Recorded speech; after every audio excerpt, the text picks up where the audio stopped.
리브동산 구독자 여러분 반갑습니다. 오늘은 정말 저희가 뭐 공간에 대해서 그리고 부동산에 대해서 이렇게 많이 또 리뷰를 했지만 특별히 보험에 대해서 정말 제대로 한번 알고 가자. 2021년은 정말 우리 구독자 여러분들의 어떤 그런 재무라든가 설계에 대해서 한번 알아내. 저도 진짜 궁금하고 그래서 제가 특별히 한번 모셨습니다. 리츠 금융 전문가시죠. 리츠 플래너 박민규 대표님 모셨습니다. 네, 반갑습니다. 네.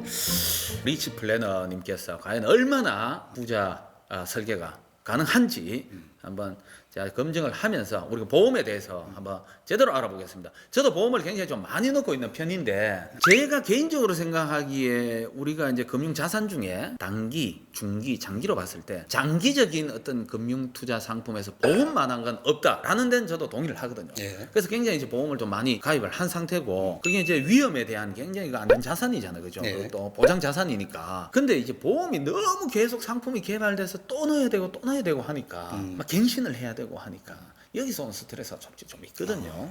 보험이 뭐라고 생각하십니까? 보험은 저는 아까 말씀드린 굉장히 금융 자산이라고 생각합니다. 보장 자산, 예. 장기적인 나의 재산이다. 저는 이렇게 생각하고 있습니다. 이제 보험은 사실은 중산층도 부자가 될 수 있는 매직이다. 한마디로 말씀드리면 자산이 형성된 분들을 우리가 이제 부자라고 한다면은 예. 그분들은 어떤 뭐 경제적인 문제가 있을 때에 사실 자기 스스로 예. 모든 문제를 해결할 수 있지 않습니까? 예. 근데 일반 우리가 중산층이라든지 아직 자산이 형성 안 된 분 같은 경우에는 예. 진짜 작은 돈으로 펀딩을 해서 어떤 큰 문제가 생겼을 때 해결할 수 있는 게 예. 사실 그게 보험이거든요. 그렇죠. 매달 그냥 뭐 얼마 작은 돈들을 넣어놓으면은 어떤 큰 사건에 내가 대비할 수가 있으니까. 그러니까요. 예. 그래서 저도 그렇게 이제 생각을 하는데 상품들이 너무 많으니까 과연 어느 회사에 어떤 걸 넣어야 될지도 모르겠고 지금 내가 넣고 있는 게 이게 잘 넣고 있는지도 모르겠고. 근데 어떤 설계사분 만나면은 저 완전 잘못 넣고 있는 게 또 되더라고요. 그런 경우가 있겠죠, 그죠? 예. 똑같이. 근데 제일 먼저 선별하는 게 사실은 일하는 일선에 있는 예. 그 이제 우리가 말하는 이제 우리 보험 설계사분들이 예. 어떤 뭐 회사가 아무리 상품을 만들어내더라도 그분들한테 검증이 안 되면은 사실 고객한테 소개를 못 하거든요.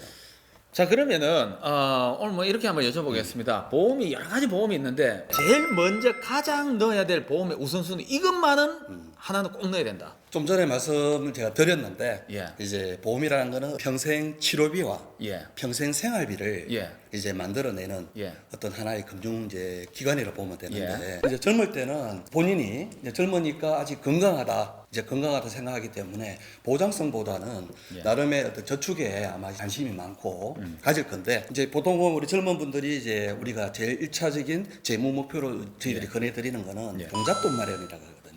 내가 5천이면 5천만 원, 뭐 1억이란 1억을 먼저 만들어야 예. 나도 그 돈을 가지고 내가 주식이라든지 예. 아니면 부동산 이쪽으로 내가 뭔가를 자산을 운용할 수 있잖아요. 예. 근데 중요한 거는 그 내 종잣돈을 만드는데 이제 요즘같이 저금리에 예를 들어서 내가 어떤 맹장 수술을 한다고 그 모아놓은 돈에서 내가 뭐 수술비 뭐 100만 원을 떼쓴다.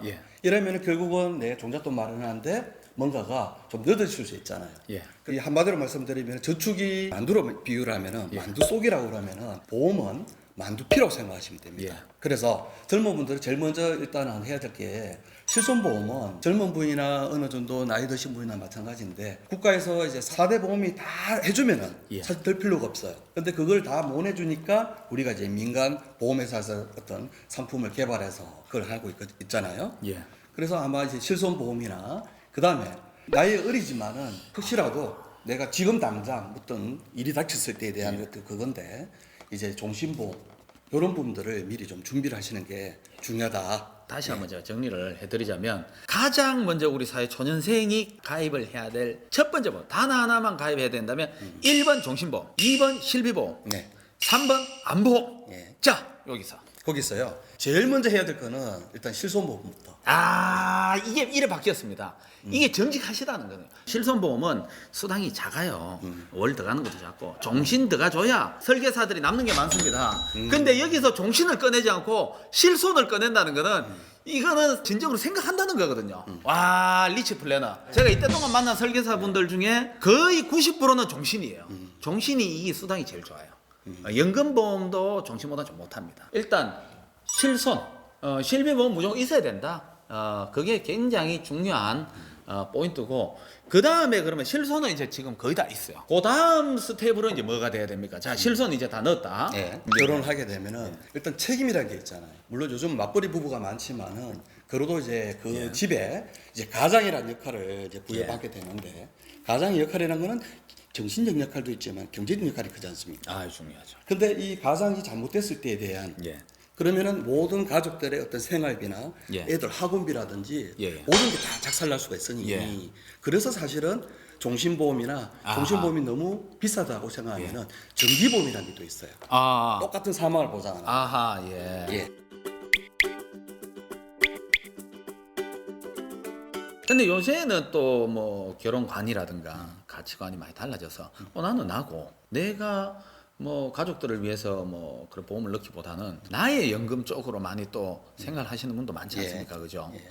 그게 이제 종신보험과 연금보험의 조금 차이인 것 같은데 어떤 차이가 있을까요? 그 두 보험 간에? 내가 노후라든가 이제 연금보험이란 거는 내 노후에 연금으로 내가 이제 사망할 때까지 아무래도 이제 받을 수 있는 부분이지만, 국민연금으로 조금 이제 부족한 부분을 또 그렇죠. 채울 수 있는 거잖아요. 사실 이제 우리 설계사분들이 말하지 않는 하나의 뭔가 기능이 하나 있어요. 과거에는 이제 종신보험이라면은 이제 내가 죽어야 내가 사망을 해야 보험을 받는데, 사실 거기에 유니버셜이라는 기능이 있는 상품이 있어요. 거기에는 추가 납입을 할 수 있는 그 기능이 있거든요. 그 추가 납입은 보험회사에서 이제 금리로 주는 경우 같은 경우는 이제 확정적으로 요즘 최근에 보면은 뭐 3%, 2.85를 그냥 저축할 수 있는 기능을 그 옵션으로 주게 되어 있습니다. 그런 상품이 있습니다. 근데 그거는 우리 보험사나 이제 설계사한테는 도움이 안 돼요. 하지만 고객 입장에서는 내가 결국은 이제 사망이라든가 이런 부분을 보장을 하면서 이 추가 납입을 활용한다면은 충분히 내가 은행 적금 넣는 것보다도 종잣돈 만드는데 유리하다.